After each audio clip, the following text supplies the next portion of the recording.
오늘은 그 두 번째 말씀이 나갑니다. 하나님의 선물이신, 하나님의 유일한 은혜이신, 하나님이 우리를 주시기 원하셨던 단 한 가지의 은혜, 예수님이, 예수 그리스도께서 우리에게 오셔서 하시는 첫 번째 일이 뭐였죠? 영혼 구원의 은혜였어요. 영혼 구원을 얻고 죽은 우리 영혼을 다시 살려주시는 거예요. 그래서 예수님은 저와 여러분에게 베풀어 주신 이 하나님의 은혜가 헛되게 되지 않도록 저와 여러분이 사단에게 속아서, 사단의 유혹에 넘어가서 스스로 하나님께로부터 떨어져 나가서 떠내려가지 않도록, 쓴뿌리가 되고 독초가 되지 않도록, 다 공동체를 더럽히고 타락시키는 그리스도인이 되지 않도록 예수님은 저와 여러분을 두 번째로 뭘 해주시냐면 훈련시켜 주시고 양육시켜 주신다. 농부의 일은 들포도나무를 참포도나무에 접붙인 다음에 끝! 나머지 네 나무가 알아서 해라, 이것이 아니라 그 접붙여진 나무가 가지가 잘 자라도록 어떻게 해요? 포도나무 주변을 파서 거름도 주고 물도 주고 벌레들이 꼬이지 않도록 벌레도 잡아주고 약도 뿌려가면서 돌봐주는 거예요. 농부의 일은 사실 끝나지 않아요. 농사는. 그래서 추수를 하고 나면 또 어떻게 해요? 그 다음 해의 결실을 위해서 또 준비해요. 사실은 농부는 쉴 틈이 없어요. 이게 정상적인 농부라는 거죠. 하나님도 독생자이신 예수 그리스도를 저와 여러분에게 그냥 주시는 것으로만 하나님의 일을 끝내지 않으시고 계속적으로 저와 여러분들이 예수 그리스도 안에서 뿌리가 박히고 터가 굳어져서 계속해서 열매를 맺고 자라갈 수 있도록 하나님의 사랑 안에 거하고 예수 그리스도 안에 있는 하나님의 사랑, 그 안에 감추어진 영생을 누리도록 저와 여러분들을 어떻게 해요? 계속 가르쳐 주시고 훈련시켜 주신다. 1학년 때 배우는 게 틀리고 2학년 때 배우는 게 틀리고 3학년 때 배우는 게 틀리고 4학년 때 배우는 게 틀려요. 물론 발전되는 거예요. 전혀 새로운 걸 가르쳐 주는 건 아니에요. 그래서 1학년 때 1 더하기 1은 2다라고 배웠으면 그 다음에 어떻게 해요? 1 곱하기 1은 몇이다? 1 곱하기 1은 몇이다? 놀라운 걸 알고 있어요. 아니까 쉽죠? 모르는 사람들한테 절망적인 질문이에요. 그래서 저와 여러분이 예수님의 장성한 분량, 예수님의 크기, 예수님이 가지고 계셨던 그 믿음의 분량, 크기만큼 자라갈 때까지 예수님은, 하나님은 저와 여러분들의 양육을 결코 멈추시지 않아요. 그럼 왜 저와 여러분들에게 예수님의 양육이 필요하게 됐을까요? 왜 저와 여러분을 예수님이 양육시켜야 했을까요?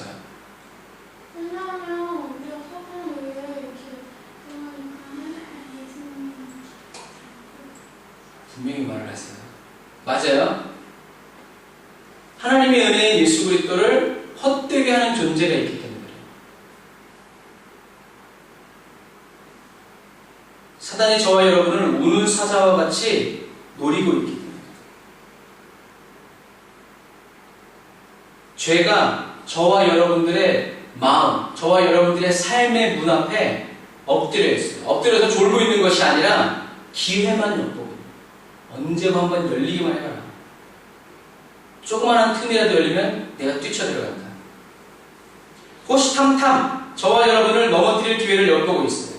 그래서 우리가 사단에게, 죄에게 마음의 문을 열어주고 우리의 삶의 문을 열어주는 그 순간에 사단이 들어와서 저와 여러분들을 더럽히고 타락시키고 쓴뿌리를 가라지를 뿌리고 가고 독초가 자라나도록, 그래서 여러분들만 괴로운 것이 아니라 여러분들의 가정이 괴롭고 여러분들의 학교 생활이 괴롭고 여러분들의 신앙생활이 괴롭고 여러분들의 교회, 구역 이런 것들이 고통스럽게 하기 위해서 저와 여러분들을 공격하고 있기 때문에 그래요. 그래서 이런 말이 있어요. 훈련 때 흘린 땀 한 방울은 전쟁 때 흘릴 피 한 방울과 똑같다고 했어요. 그래서 훈련 때 땀을 흘리지 않으면, 땀 흘리면서 훈련하지 않으면 전쟁 때는 뭘 흘리게 돼 있다? 피를 흘리게 돼 있다는 얘기예요. 그러나 훈련할 때 땀을 흘리면 전쟁할 때 뭘 안 흘려요? 피를 흘리지 않는다. 그러면 어쨌든지 우리가 이제 양육이라는 것에 대해서 배울 텐데요. 일반적인, 사전적인 의미에서 양육이라는 것은 뭐라냐면 어린아이가 태어나서 성인이 될 때까지 보살피면서 키우는 것을 양육이라고 해요.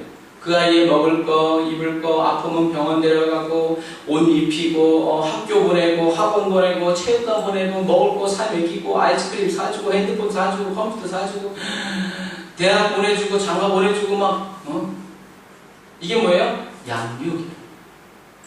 잘못하면 두드려 패고, 잘하면 칭찬해주고, 아이가 자라서 스스로 독립하여 살아가기까지 모든 것을 공급하며 함께 하는 것이 바로 양육이다.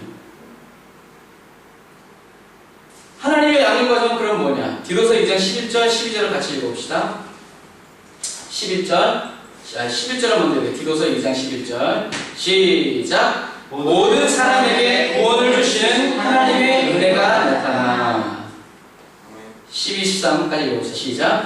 우리를 양육하시되 경건치 않은 것과 이 세상 정욕을 다 버리고 근실함과 의로움과 경건함으로 이 세상에 살고 복스러운 소망과 우리의 크신 하나님 구주 예수 그리스도의 영광이 나타나심을 기다리게 하셨으니. 아멘. 그래서 하나님의 은혜의 양육 과정은 언제 시작되냐면 첫 번째, 구원의 은혜를 먼저 나타내 주세요. 먼저 사랑해 주시는 거예요. 이게 바로 그리스도인이 되는 입학식과도 같은 거예요. 교회에 오래 다닌다고 해서 그리스도인이 아니라 예수님이 나를 구원하셨구나 라는 것을 내가 느끼게 되고 보게 되고 알게 됐을 때 그때부터 그리스도인으로서의 양육이 시작됩니다. 물론 그 전에는 하나님이 지켜주시죠. 우리가 학교 가기 전에도 ABCD 배우잖아요. 그러나 학교에서 들어가면서 진정으로 배우는 것처럼 하나님의 은혜의 양육 과정은 첫 번째로 구원의 은혜를 먼저 나타내 보여주신다. 하나님이 보여주시는 내가 구원받았구나 라고 깨닫는 사람은 있을 수가 있다 없다? 없다. 그래서 누군가가 가서 전해주어야 하고 누군가가 먼저 가르쳐줘야 되고 누군가가 먼저 보여줘야 된다는 사실. 그래서 그리스도인은 먼저, 하나님은 먼저 사람들에게 구원의 은혜, 하나님이 우리에게 은혜, 선물, 예수님을 선물로 주셨다는 것을 나타내 보여주시고, 두 번째로 경건치 않고 이 세상의 정욕, 그러니까 사단의 것을 다 내어버리게 해주시는 거예요. 이게 뭐예요? 자기 부인입니다. 자기 부인은 언제 일어나냐면 예수님의 사랑을 체험했을 때, 예수님이 나를 위해서 십자가를 지셨다는 것을 깊이 체험했을 때 죄와 저주를 미워하게 되고 그것을 버리게 돼요. 그리고 세 번째는 근신함과 의로움과 경건함으로 이 세상에서 살아가도록 우리를 양육시켜주세요. 이게 바로 뭐냐면 자기 십자가를 지고 주님을 쫓아갑니다. 그리고 복스러운 소망과 우리 크신 하나님 구주 예수 그리스도의 영광이 나타나 제일인 예수님이 오시는 날을 기다리도록 양육해주세요. 이게 바로 우리에게 주신 임마누엘의 삶, 성령 충만의 삶을 우리에게 허락해 주십니다. 그래서 오늘 디도서 2장 11절부터 14절의 말씀, 13절의 말씀을 보면 이렇게 하나님의 양육은 네 단계로 나눠진다. 첫 번째는 구원의 은혜 먼저 깨닫게 해주시고, 그 다음에 경건치 않고 사단, 세상적인 세상 불순종의 아들 가운데서 역사하는 모든 것들을 어떻게 해요? 우리 스스로 버리게 한다. 왜? 그리스도의 사랑을 만났기 때문에, 예수님의 십자가를 만났기 때문에. 그리고 세 번째로 이젠 자기를 부인하고 그리스도의 사랑 안에 거하면서 어떻게 해요? 근신하고 의로움과 경건함으로 자기 십자가를 지고 예수님을 쫓아가는 거예요. 복음의 증인으로서 살아가는 거예요. 그리고 임마누엘의 동행에 살면서 주님이 오실 때까지 충성을 다하고 자기 십자가를 끝까지 짊어지고 가는 이 삶이 바로 하나님의 모든 양육 과정. 여러분들은 어느 단계인지 모르겠어요. 어느 단계에 있어요? 1단계 있어요, 2단계 있어요, 3단계 있어요, 4단계 있어요. 무슨 단계? 사랑하는 형제 여러분, 자매 여러분, 하나님의 최고의 은혜, 그리고 유일한 은혜는 예수 그리스도라는 것을 배웠어요. 그리고 예수님은 십자가를 지시고 돌아가시기까지 저와 여러분들을 사랑한다는 사실을 우리는 또 배웠어요. 그래서 이제는 오늘은 저와 여러분은 이 은혜, 예수 그리스도를 헛되게 예수님의 십자가를 무효화 만들어버리고 예수님의 십자가를 정식으로 만들어버리는 이 사단과 맞서 싸워야 돼요. 무슬림들의 눈을 가리고 영을 가리고 알라가 진짜 하나님이라고 믿게 만드는 그 사람들의 영을 꽉 붙잡고 있는 사단의 세력을 어떻게 해요? 우리는 깨뜨려버려야 돼요. 사단의 모든 악한 시도와 생각들을 원천 봉쇄하고 무효화시켜야 된다는 거죠. 어떻게 싸워야 되냐? 사단과 어떻게 싸워야 돼요? 사단과 어떻게 싸워야 돼요? 어떻게 싸우는 게 가장 효과적으로 사단과 싸우는 걸까요? 뭐지? 성령의 성령의 검이죠? 검이요? 아니. 성령의 검. 아닙니다. 보혈의 물약을 막 던져? 사단과 어떻게 싸우는 게 가장 효율적이고 가장 쉬운 방법일까요?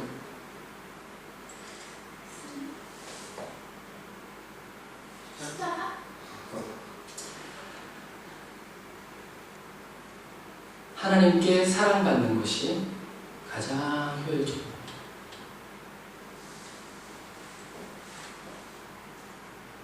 구원의 은혜와 감격을 날마다 누리고 있을 때, 그리고 구원의 감격 속에서 빠져 살아가고 있을 때, 사단은 우리를 건질 수가 없어요. 다윗이 하나님의 구원의 감격, 목동이 나를 왕으로 삼아주시고 하나님이 나를 떠나시지 아니하시고 나의 모든 것을 이루어주시는 이 구원의 감격에서 잠깐 걸어 나와서 돌아다니고 있을 때 밧세바를 보고 가는, 이미 부인이 수십 명이 있는데도 불구하고 괜히 옆집에 저기서 보이는 한 벌거벗은 여자가 모욕하고 있는 거, 그것을 보고 어떻게 해요? 사단에게 삼켜줘요. 왜 그랬을까요? 사단이 강했나요? 언제 사단을 안 강했나? 아니에요. 다윗이 구원의 감격 속에서 한 걸음 나았을 때, 하나님만 생각해도 더 이상 가슴이 쿵쿵 뛰지 않을 때, 다윗의 가슴을 쿵쿵 뛰게 만드는 뭔가가 딱 나타난다면 사단은 그때를 놓치지 않아요. 그러나 그 다윗이 범죄함으로 인해서 다윗의 가문에는 칼이 떠나지 않게 됩니다. 왜요? 다윗이 열어준 거예요. 합법적으로 사단이 들어와서 칼부림을 해도 하나님이 막으실 수 없는 거예요. 하나님은 다윗의 인생을 수십만 수백만의 사람들의 칼로부터 다윗을 지켜주셨어요. 너무 편애하셨어요. 그런데도 다윗이 구원의 감격 속에 있으면 괜찮아. 그러나 다윗이 스스로 구원의 감격 속에서 하나님만으로 만족되지 못하고 다른 무엇인가로 잠깐 한눈 팔았을 때, 그 전에 맨날 거기서 몰켰을 수도 있다. 그런데 다른 날은 안 보이는 게 왜 그날은 보였을까? 여러분, 사단을 이기는 가장 효율적이고 가장 최고의 방법은 저와 여러분이 하나님의 사랑을 극진히 받는 거예요. 다시 말해서 예수 그리스도 안에 거하는 거예요. 임마누엘의 뜻이 뭐라고 그랬어요? 임마누엘의 뜻이 뭐라고 그랬어요? 무식하게 수도 떨어져. 임마누엘의 뜻은 뭐라고 그랬어요? 하나님이 우리와 함께 하시다. 사단이 다가올 때 임마누엘! 딱 하면 끝나는 거예요. 왜? 하나님이 우리와 함께 하시다. 이 임마누엘의 은혜가 없으면 우리는 어떻게 해요? 사단의 아가리 속에 있는 거, 입안에 있는 거랑 똑같아요. 저와 여러분이 모든 사람에게 구원을 주시는 구원의 의미, 구원이 히브리어로 뭐라 그랬어요? 구원이 히브리어로 뭐라 그랬어요? 예슈아라고 했죠. 그 옆에 수명이 딴소리 하지 마. 그러기 싫어했어요. 그죠? 시간이 필요하죠? 우리는 우리의 삶에, 맞아요. 도로스 율리오스. 예수의 이름이 그냥 막 툭툭 튀어나와야 돼요. 근데 예수 이름 말하려면요, 시간이 필요해요. 그때 우리 날아가는 거예요. 사단이 삼켜버리는 거예요, 그때. 여러분들이 나중에 영적인 싸움을 싸울 때 사단이 반드시 여러분들을 누르는 체험들을 할 거예요. 가위 눌린다고. 근데 예수의 이름으로 사단은 내게서 떠나가라. 이것이 훈련이 안 돼 있으면 사단이 그럴 때 이거밖에 안 돼요. 그러나 훈련이 돼서 딱 누른 예수의 이름으로 말하려는 생각만 하는데 사단이 떠나가요. 여러분들이 반드시 이것을 체험하시기를 주님의 이름으로 축복합니다. 예수의 이름의 능력이 얼마나 크다는 것을 여러분들이 알아야 돼요. 사단은 예수님의 이름의 가치와 예수님의 이름을 분명히 알고 있는 사람을 사단은 알고 있습니다. 하나님이 아시는데 사단이 모를까? 여러분, 양이 편안하게 살기 위해서 공과 일이 사자와 이 늑대를 물리칠 수 있는 격투기를 배울 필요가 없어요. 강력한 무기나 전기가 흐르는 철조망, CCTV, 폴리스가 필요 없어요. 양이 평안하게 살기 위해서는 필요한 것이 딱 하나가 있는데 그것이 바로 목자입니다. 목자가 있으면 목자가 있는 양은 목자가 지켜요. 헬쉐이. 그래서 목자가 가진 복은 뭐라고 그랬어요? 양이 가진 복은 목자 하나님. 복이 히브리어로 뭐라고 했어요? 바크라고 했어요. 그 바크. 우리가 하나님 복을 주시옵소서, 복을 주시옵소서, 복을 주시옵소서라고 말할 때 하나님이 우리에게 주시기 원하셨던 복은 뭐라고 했어요? 그죠? 바크였어요. 그 의미가 뭐예요? 하나님께 무릎을 꿇고 하나님이 전부가 되는 사람. 그 사람이 그게 복이라고 했어요. 하나님께 무릎을 꿇을 수 있고 하나님이 그 사람이 전부가 되어주시는 것. 내가 하나님은 나의 전부입니다라고 말하는 것이 아니라 하나님이 그 사람의 전부가 되어주는 것. 이게 하나님이 우리에게 주시는 것. 그래서 아브라함에게 나는 너의 지극히 큰 상급이요 방패라고 말씀하신 그것은 뭐냐면 하나님이 아브라함에게 아브라함에게 하나님이 주신 거예요. 하나님이 주신 거예요. 말이 맞나? 내가 하나님 나의 전부가 되어 주십시오라고 말한 것이 아니라 하나님이 아브라함에게 나는 너의 전부다라고 말씀해 주시죠. 근데 이 말을 아브라함이 믿었다는. 알아요. 하나님이 전부인 거 알아요. 근데 돈, 물질, 하나님 나 사랑하시다면 이걸 주세요.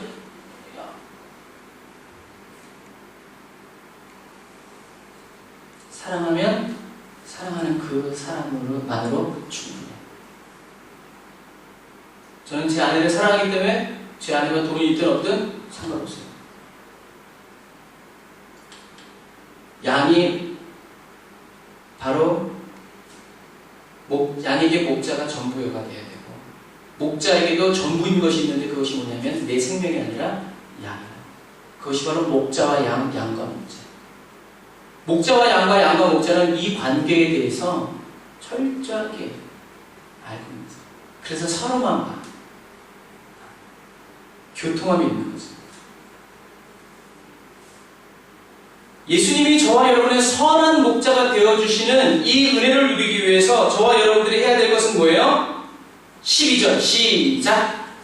우리가 여기 12절 시작. 우리를 양해 하시되 경건치 않은 것과 이 세상 정욕을 버리고 근심함과 의로움과 경건함으로 이 세상에서 살고.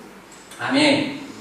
예수님이 저와 여러분의 선한 목자가 되어주시는 은혜를 누리기 위해서 저와 여러분들이 해야 할 것이 있는데 그것이 바로 뭐냐면 경건치 않은 것, 이 세상의 정욕을 우리 스스로 의지를 가지고 우리 입으로 어떻게 해요? 내어버려야 된다는 거예요. 이것이 뭐냐면 자기 부인이라는 거예요. 예수님의 십자가를 확실히 체험한 사람은 이 자기 부인이 이루어져요. 여러분의 의사로, 여러분의 입으로 여러분들의 의사를 표현해야 돼요. 누구에게? 하나님과 사단에게. 죄와 저주는, 그래서 법정에서도 마찬가지예요. 법정에서도 증인이 아니면 죄인이 자기 스스로 말을 하고 자기 스스로 쓴 것이 법정에서 효력이 있지. 너 얘기했지? 그런 거 맞지? 네가 이렇게 했지? 그래서 재판 갔어. 제가 이렇게 했답니다. 근데 그 사람이 말하기를 저는 아무 말도 안 해서 하지 않았습니다. 다 저 사람이 말했습니다. 그 진술서는 제가 쓴 게 아닙니다. 저 사람이 다 썼습니다. 그러면 이 사람은 무죄로 풀려나요. 저와 여러분이 하나님과 연결될 때도 하나님, 저는 하나님과 연결되기를 원합니다라고 분명히 여러분들이 입으로 말을 해야 되고 사단에게서 나올 때도 사단아, 내가 예수 이름을 명하노니 이제 나는 너와 상관없다. 나의 삶 속에서 떠나가라. 나를 회방하고 나를 방해하는 이 악한 원수 마귀들아, 예수 이름을 명하노니 떠나가라 하고 여러분들이 입을 가지고 의지적으로 표현해야, 물론 우리가 말을 못하는 사람이면 하나님이 그것도 아시겠죠. 그러나 저와 여러분에게는 뭘 주셨어요? 말할 수 있는 거죠. 말만 하는 것도 문제지만 우리의 영으로 믿음으로 고백을 하고 실천하는 건 너무너무 중요해요. 아침에 얘기했죠? 말을 하고 알아들었지만 실천에 따라가지 않았을 때는 어떻게 해요? 말을 알아들은 게 아니에요. 주님이 말씀하시면, 주님이 원하시면 내가 낫겠습니다. 주님이 여기서 말씀만 하시면 내 종이 낫겠습니다. 내가 예수님의 옷자락만 만져도 내가 나음을 얻을 것이다 라고 마음먹고 생각했고 말했고 그대로 했을 때 믿음의 역사가 일어나는 거예요. 남들이 그렇게 한다니까 해서 한 사람들, 성경에는 그런 말 써있지 않아요. 병을 치료받든 구원을 받든 모든 사람들은 자기 믿음의 고백을 가지고 믿음을 가지고 적든지 크든지 자기 믿음을 가지고 예수님께 나오고 예수님과 연결되어 있었을 때 예수님께로부터 무엇인가가 그 사람의 삶 속으로 흘러갔다는 사실입니다. 예수님이 선한 목자가 되기 위해서 저와 여러분들이 내가 가지고 있는 부정하고 더럽고 경건치 않은 모든 것들을 습관적인 죄 이런 것들을 어떻게 해요? 다 내어버려야 돼요. 우리 입으로 고백하고 하나님 앞에 고백해야 돼요. 그리고 두 번째로 고백하고 버렸으면 그 다음에 어떻게 해야 돼요? 근신함과 의로움과 경건함으로 어떻게 해요? 이 세상 속에서 살아가야 돼요. 반복적으로 짓지 말고 참되는 회개 계속해서 얘기하고 있어요. 자기 십자가를 지고 주님을 따라가야 돼요. 자, 그러면 오늘은 근신하다라는 개념에 대해서 잠깐 배울 거예요. 근신하다가 무엇일까요? 잘 모르죠? 걱정되고 있어. 그건 근신이거든요. 근신한다는 것은 뭐냐면 여러분들이 한국 학교에 있었으면 많이 받았을 거예요. 뭐 잘못하고 그러면 교장 선생님 방에 가서 아니면 학생 주임 막 그런 무서운 호랑이 선생님 방 같은 데 가가지고 근신 뭐 정학당한다. 이제 그런 게 다 이런 거예요. 근신한다는 말은 뭐냐면 성경적인 말에서는 그러니까 한국적인 개념에서는 행동과 말을 주의한다라는 말이에요. 그런데 성경적인 개념에서는 좀 달라요. 성경적인 개념에서 근신한다는 것은 한번 따라해 보세요. 근신하다, 근신하다, 내포, 내포, 술 취하지 않다, 술 취하지 않다, 정신을 차리고 있다. 정신을 차리고 있다. 그래서 근신하라라는 말은 무슨 말이냐면 그냥 조용히 가만히 있으라는 말이 아니라 오히려 더 적극적으로 무엇인가를 하라는 거예요. 그것이 뭐냐면 술 취하지 말고 정신을 똑바로 차리고 침착하게, 냉정하게, 차분하게 모든 것을 살펴봐라라는 얘기예요. 다시 말해요. 한국적인 개념에서는 몸가짐이나 행동을 삼가하는 거예요. 반성하고 이러지 말아야 되겠다 이런 개념이지만 성경적으로는 무엇인가를 적극적으로 술 취하지 않고 정신 차리거든요. 그래서 근신하라는 말씀이 우리에게 요구하는 우리의 태도, 자세는 술 취하지 말고 맑은 정신으로 깨어있어라. 졸지 말고 깨어있어라. 신앙생활을 전투하듯이 해라. 똑바로 쳐다보고 정신을 똑바로 차리고 그리고 성령의 도움으로 기도해라.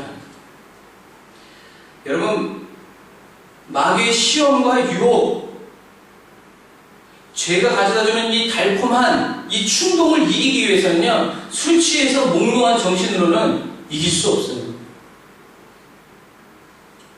우리가 극기라고 하는데, 극기라는 말은 뭐냐면 자기의 감정이나 욕심을 의지로 눌러서 이기는 것을 극기라고 해요. 그래서 극기 훈련은 뭐예요? 자기의 한계를 뛰어넘는 훈련을, 자기 자신을 강하게 하는 그것이 바로 극기 훈련이에요. 극기. 술 취해 있으면 술 취한 몽롱한 정신으로서는 이러한 극기가 일어나지 않아요. 왜요? 술 기운의 조정을 받기 때문에. 술이 시키는 대로 할 수밖에 없어요. 나는 똑바로 가고 있는데 비틀비틀 가. 그래서 사도 바울 선교사님은 이 시대의 그리스도인들에게 외치는 거예요. 에베소 5장 18절에 이런 말씀이 있어요. 이따 찾아볼 거지만 지금 제가 먼저 읽어드릴게요. 술 취하지 말라. 이는 방탕한 것, 세상에 속한 것이니 오직 성령의 충만함을 받으라. 왜냐? 술 취하면요, 술이 그 사람의 인격이 되는 거예요. 술이 그 사람의 능력이 돼요. 그리고 술에 취한 사람을 통제하고 다스리게 돼요. 그래서 자기 의지가 아닌 술의 의지를 따라서 행동합니다. 그래서 막 욕하기도 하고, 술 먹고 막 사람 찌르기도 하고, 술 먹고 음주 사고 내기도 하고 막 사람 들이받고 막 이거랑 똑같아요. 성령의 충만함을 받으면 성령님이 그 사람의 인격이 되어주세요. 성령님이 그 사람의 능력이 되어주세요. 성령님이 그 사람의 삶을 인도해 주시고 이끌어 주시는 거예요. 내 소원, 내 의지, 내 목적, 내 길이 아니라 내 속에서, 사도 바울이 얘기죠. 내 속에서 역사하는 이 능력을 따라 내가 살아간다. 그래서 사단은 우리에게 술을 마시게 하고요. 하나님은 성령 충만을 부어 주신다. 좋아요, 여러분. 성령 충만 받아서 살아야지. 그렇지 않으면 우리는 술에 취해 있습니다. 이 술은 꼭 마시는 술만 의미하는 게 아니에요. 어떤 사람한테는 인터넷 중독이 될 수도 있고, 어떤 사람한테는 마약이 될 수도 있고, 어떤 사람에게는 무슬림 이슬람이 될 수도 있고, 어떤 사람에게는 다른 게 될 수도 있고, 다른 게 될 수도 있다는 거예요. 여러분, 사도 베드로는 초대교회 그리스도인들에게 외쳐요. 베드로전서 5장 7절 8절에 제가 읽어드릴게요. 너희 염려를 다 주께 맡겨버려라. 이는 저가 너희를 권고하심이라. 근신하라, 깨어라. 너희 대적 마귀가 우는 사자같이 두루다니며 삼킬 자를 찾나니. 여기에도 뭐가 나와 있어요? 근신하라라는 말이 나와 있어요. 그래서 우리가 하나님의 은혜인 예수 그리스도를 헛되게 하지 않기 위해서는 헛되게 하는 존재가 있는데, 그 존재를 이기기 위해서는 우리에게 어떠한 자세가 필요하냐면 근신하는 자세가 필요하다.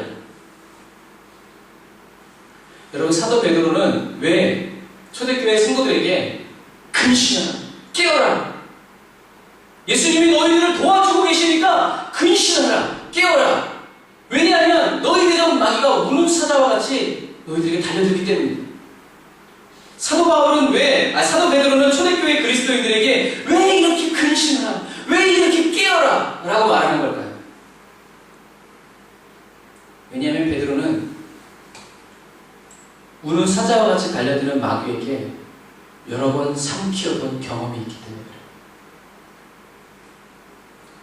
베드로는 예수님이 십자가에 못 박혀 돌아가실 것을 얘기했을 때 베드로는 예수님을 절대 죽일 수 없어요. 누가 예수님을 죽입니까? 그러나 만약 예수님이 죽은다면 나는 예수님과 함께 죽음까지 같이 할 겁니다. 베드로가 이 얘기를 할 때 아무도 베드로의 입을 막지 않았어요. 왜냐하면 베드로는 제자들 중에서 예수님을 가장 열정적으로 사랑하는 사람이었기 때문에 그래요. 아무도 의심하지 않았어요. 그런데 그 베드로에게 예수님은 뭐라고 했어요? 사단아! 내 뒤로 물러가라. 너는 나를 방해하는 자다. 나를 넘어지게 하는 자라고 선포해버리셨어요. 예수님이 사랑스러운 눈빛으로 베드로를 쳐다보지 않고 예수님이 어디를 가든지 베드로, 요한, 야고보를 데리고 다녔는데 그날은 그 올바른 말을 하고 있는 베드로에게 예수님이 불꽃 같은 눈으로 쳐다보면서 사단아, 내 뒤로 물러가라. 너는 나를 넘어지게 하는 자다. 제자들의 눈에 사단은 보이지 않았지만 아마 쪽팔려 하는 베드로의 모습은 봤을 거예요. 이렇게 가만히 있으면 중간에 있지 왜 조금 이렇게 해서. 아무도 이해하는 사람이 없었어요. 베드로도 이해하지 못했어요. 아마 지금 이 시대에 예수님이 그렇게 말했으면 예수님이 고소당했을 거예요. 교회 아마 깨졌을 거예요. 시험 들었을 거예요. 그러나 베드로가 실망하거나 좌절했다는 말은 없어요. 베드로는 미처 이해하지 못했지만 예수님을 사랑하는 마음이 변함이 없었기 때문에 그래요. 아, 내가 실수했구나. 아마 그랬을 거예요. 예수님이 하나님의 아들이시라는 것을 믿었기 때문에 예수님이 그렇게 말씀하셨을 때는 그럴 만한 이유가 있었겠지라고 생각을 했기 때문에 그 후에 베드로는 또 겟세마네 동산에서 칼을 빼들고 대제사장 말고의 귀를 쳐버려요. 아마 목을 잘라서 예수님 목도 붙여주셔서 그런지 몰라요. 위협하는 거죠. 세상의 방법.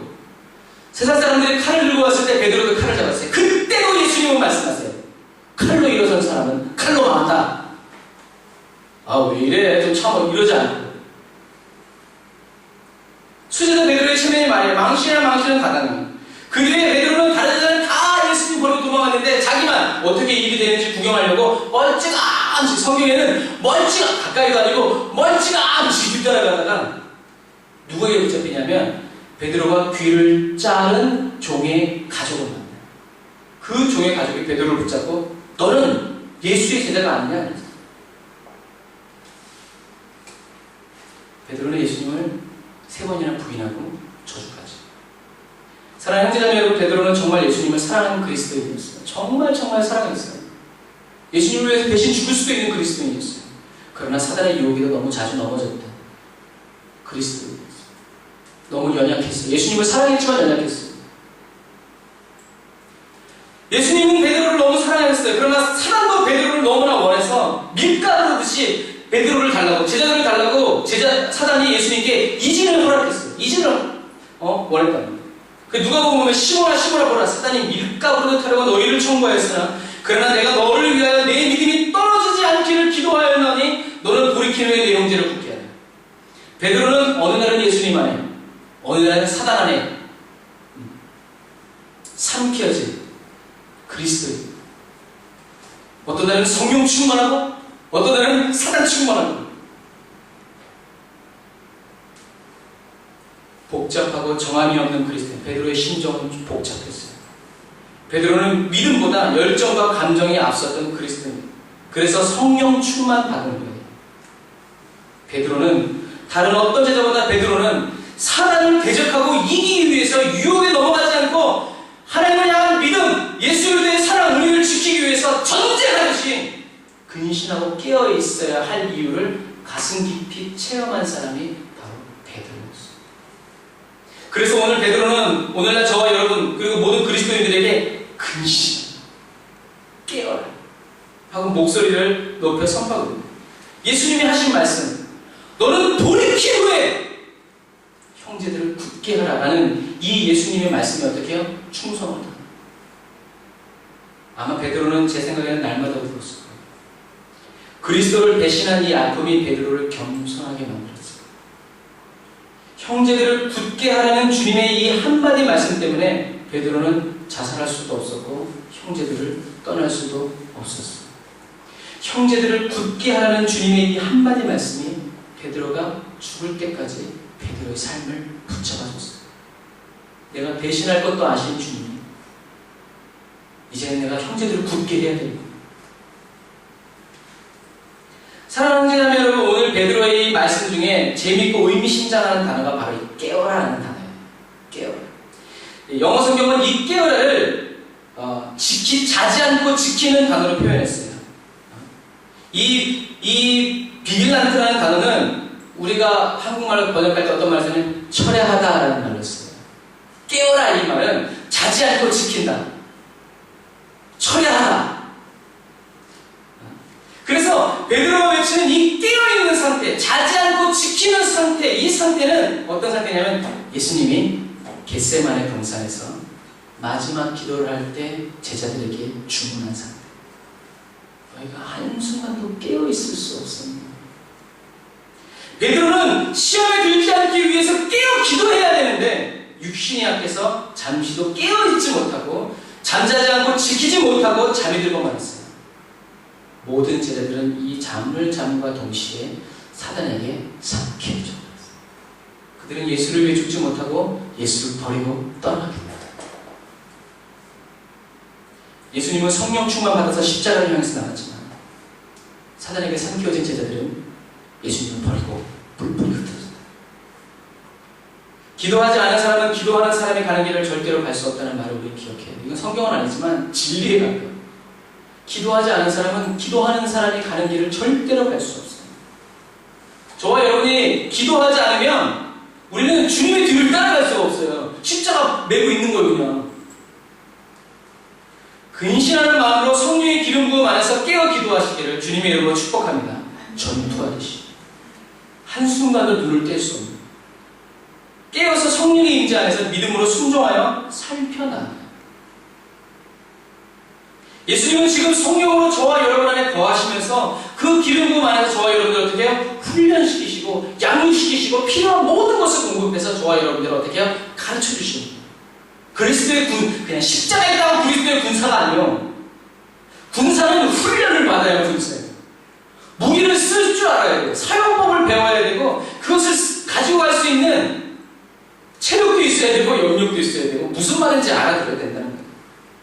저와 여러분이 예수 그리스도 안에 있는 하나님의 사랑 안에 더 깊이 거하도록 양육하여 주시고 계속해서 지속적으로 가르쳐서 사랑 안에 뿌리 박혀서 떨어지지 않도록 자라가게 해주신다는 거예요. 우리 요한일서 2장 27절 한번 찾아볼까요? 요한일서 2장 27절. 요한일서 2장 27절 시작. 너희는 주께 받은 바 기름 부음이 너희 안에 거하나니 아무도 너희를 가르칠 필요가 없고 오직 그의 기름 부음이 모든 것을 너희에게 가르치며 또 참되고 거짓이 없으니 너희를 가르치신 그대로 주 안에 거하라. 여러분, 주님께서 보내주신 기름 부음이 우리 안에 거하셔야 돼요. 하나님의 기름 부음이 우리 안에 거하셔야 될 이유가 뭐예요? 하나님의 기름 부음이 우리 안에 거하시는 목적이 뭐예요? 너 가르칠 필요가 없고 가르칠 필요가 없는 게 목적이에요? 기름 부음이 저와 여러분 안에 거하시는 이유, 거하시는 목적이 뭐예요? 못 찾겠어요? 한절 알 거 안에 있는데. 너희는 주께 받은 바 기름 부음이 너희 안에 거하나니 아무도 너희를 가르칠 필요가 없고 오직 그의 기름 부음이 모든 것을 너희에게 가르치면 또 참되고 거짓이 없으니 너희를 가르치신 그대로 주 안에 거하라. 기름 부음이 저와 여러분에게 부어지고 기름 부음이 저와 여러분을 떠나지 않고 기름 부음이 저와 여러분 안에 거하시는 이유와 목적이 뭐예요? 무엇을 위해서? 저와 여러분들을 주 안에 거하게 하기 위해서.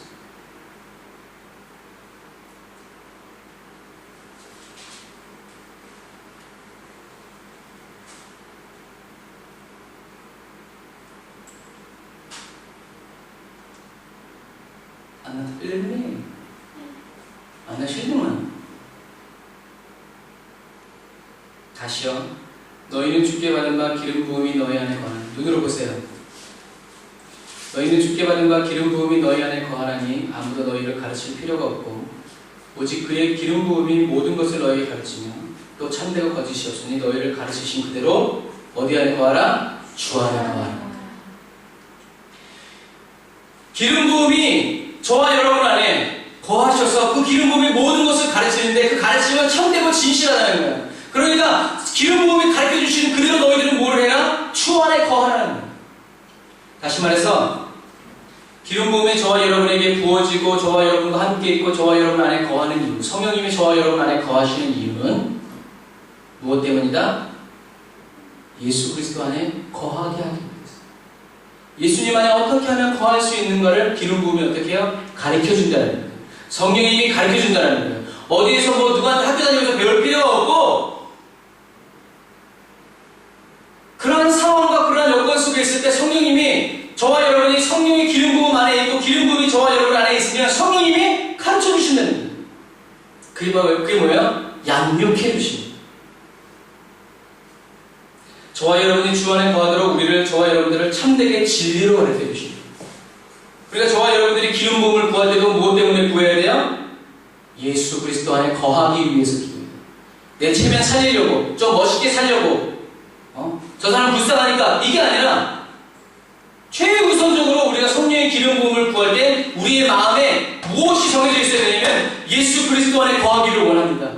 다시 말해서 우리가 무슬림들에게 기름 부어 주십시오라고 말할 때 우리들의 마음에는 뭐가 외쳐져 있어야 돼요? 하나님 이 무슬림이 예수 그리스도 안에 거하기를 원합니다. 기름 부어 주십시오. 이게 정확한 기도라는 거예요.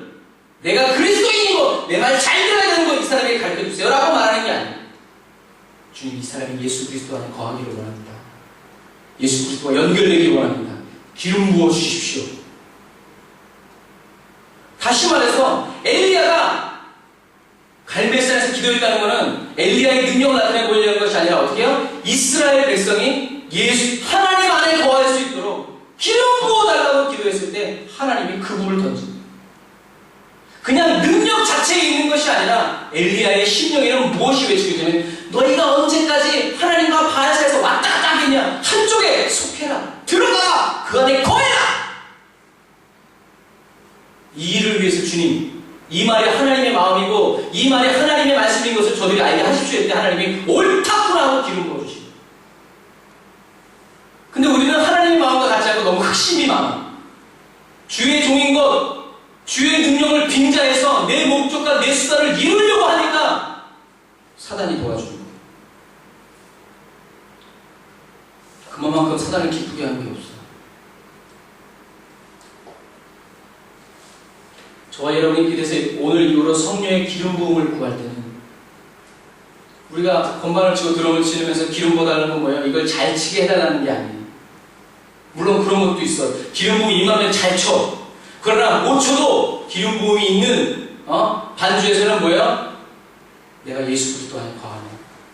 주님이 내게 오시니.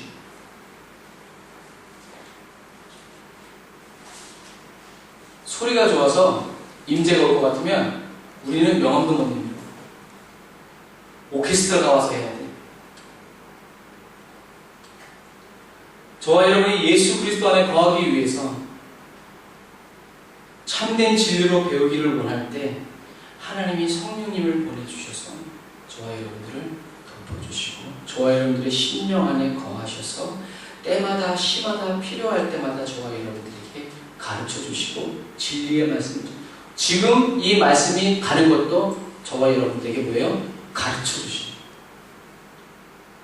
너희들이 이제 기름 부음을 구할 때 그냥 주문하듯이 기름 부음의 목적에 대해서 정확히 해야 돼.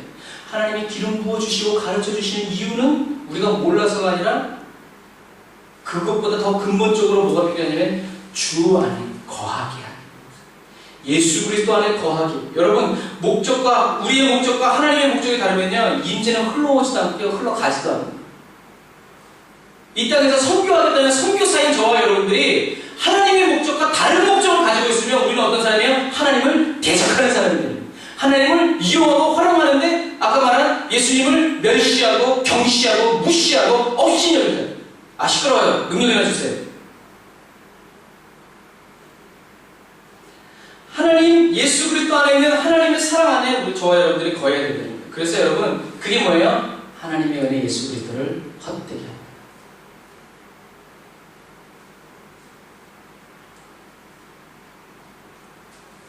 하나님의 은혜 예수 그리스도가 저와 여러분에게 헛되게 되지 않도록 하는 것이 양육의 목적입니다. 올바로 사용할 수 있도록, 올바로 할 수 있도록. 저와 여러분이 예수 그리스도 안에 계속 거하여 살게 하시는 것이 바로 양육의 목적이고, 저와 여러분들이 예수 그리스도 안에 거하면 뿌리를 내고 뿌리가 각게 살아갈 때 그리스도 예수의 계절에 저와 여러분들은 예수 열매를 맺을 수 있다.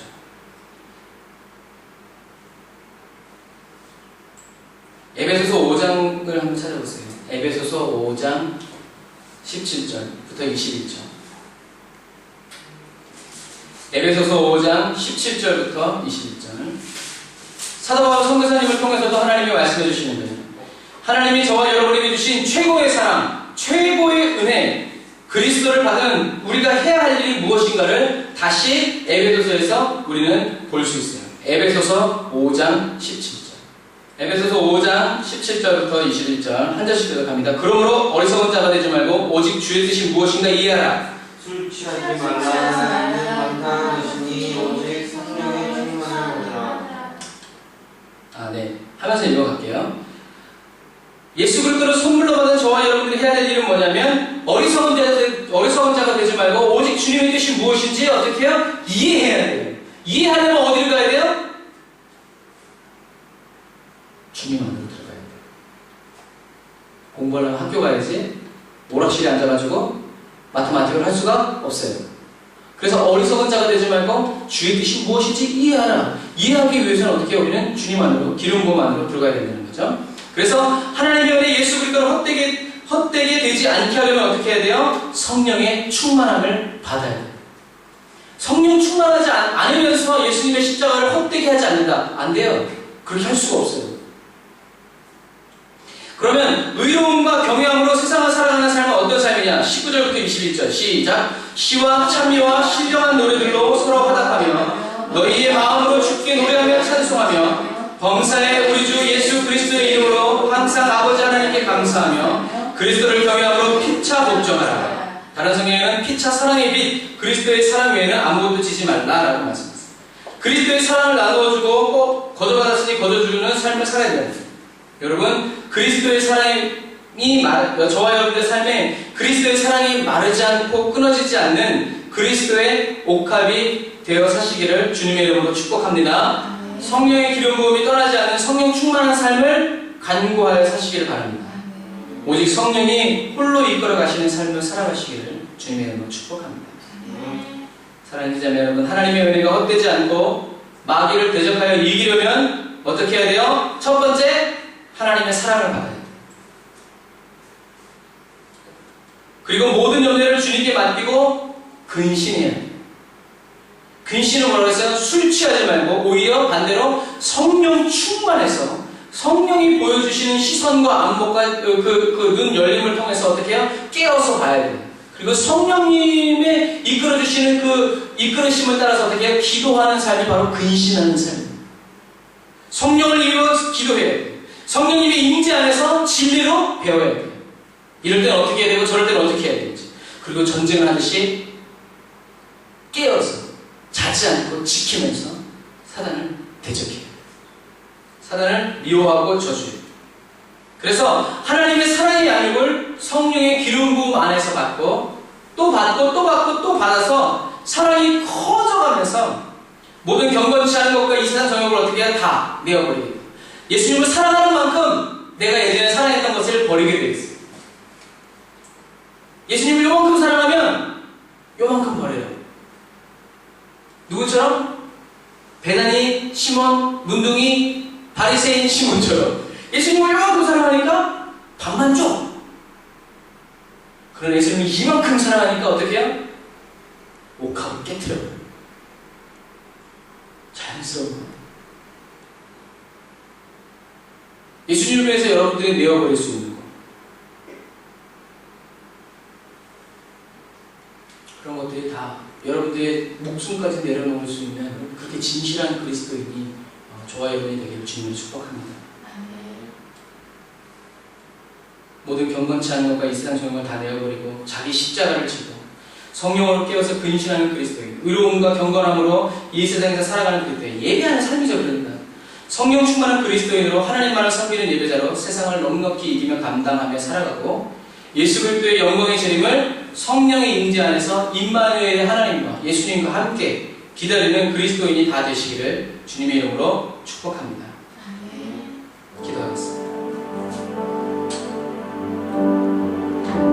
시작 기도할 때 우리 말씀을 생각하면서 하나님의 은혜가 헛되이 되지 않도록 주님 지금 성령으로 저를 양육하여 주십시오.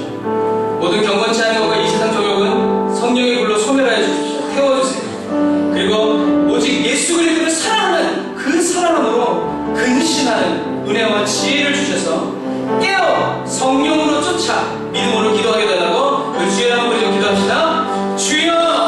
오 하나님 아버지 하나님 주님의 은혜와 사랑을 감사를 드립니다. 아버지 하나님 주님께 원합니다. 하나님의 은혜가 저에게 헛되게 되지 않기를 원합니다. 하나님의 어리와 예찬이와 은재에게 우리 서로에게 하나님의 헛되게 되지 않기를 원합니다. 하나님께서 저희를 구별하여서 터키로 보내주신 이 은혜가 하나님 앞으로 헛되게 되지 않기를 주님 원합니다. 지금 성령의 불로 하나님 저희 한 사람 한 사람을 양육하여 주옵소서. 성령의 기름 부으심으로 그 기름 부음 안에서 우리가 더 예수 그리스도 안에서 머물고 더 예수 그리스도 안에 더 깊이 들어갈 수 있도록 아버지 하나님의 도우시기 하나님 인도하여 주옵소서. 우리가 예수님을 사랑하는 만큼 성령으로 믿음을 쫓아 예수 그리스도 안에서 오직 사랑으로 역사하는 믿음을 부어 주옵소서. 사랑으로 역사하는 믿음을 사랑으로서 역사하는 믿음으로 지금 변화시켜 주시기 바랍니다. 하나님의 은혜가 헛되이 되지 않도록 주님 지금 성령으로 저희를 양육하여 주옵소서. 모든 경건치 않은 것과 이 세상 정욕은 성령의 불로 소멸시켜 주옵소서. 주님을 사랑하는 그 사랑함으로 근신하는 은혜와 지혜를 주십시오. 깨어 지키며 성령으로 쫓아 믿음으로 기도하게 하여 주옵소서. 모든 믿음의 선한 경주를 믿음의 선한 싸움을 전쟁하듯이 철저하게 일심으로 전력으로 하게 할 수 있도록 도와주세요. 부활의 소망과 예수 그리스도의 영광의 재림을 그리스도 안에서 매일 매 순간 기다리게 하여 주옵소서. 구원의 은혜와 감격 속에서 날마다 살아갈 수 있도록 하나님 은혜 베풀어 주세요. 하나님 예수 그리스도 안에 있는 하나님의 사랑 안에 거하기를 원합니다. 예수 그리스도 안에 늘 거하고 항상 머물기를 원합니다. 진리의 말씀으로 저희를 가르쳐 주십시오. 지혜와 계시의 정신으로 말씀의 세계를 열어주시고 영의 세계를 보여주세요. 성령 충만한 하늘의 예배자로 이 땅 위에 여호수아의 군대처럼 살아가게 하여 주옵소서. 주님 귀한 예물도 주님께 드립니다. 하나님 예물이 쓰여지는 곳마다 하나님 나라가 확장되어지게 하시고 주님 저희들에게 깨어 기도하며 또 아버지 귀한 예물을 후원하는 모든 화성교회와 또 후원교회들 개인 후원자들 후원하는 기업들 그 가정들 중에 다 일일이 살펴주시고 기억하여 주셔서 하나님께 기쁨이 되고 자랑이 되고 즐거움이 될 수 있도록 주님 도와주옵소서. 이제는 기도의 진리의 생명 되신 우리 주 예수 그리스도의 은혜와 하나님 아버지의 극진하신 사랑하심과 성령님의 내주인도 교통 역사하시니 오늘 다른 사이 예배드린 모든 사랑하는 성도들과 가정과 직장과 사업과 모든 일터 위에 이제부터 영원토록 함께 하실지어다. 아멘.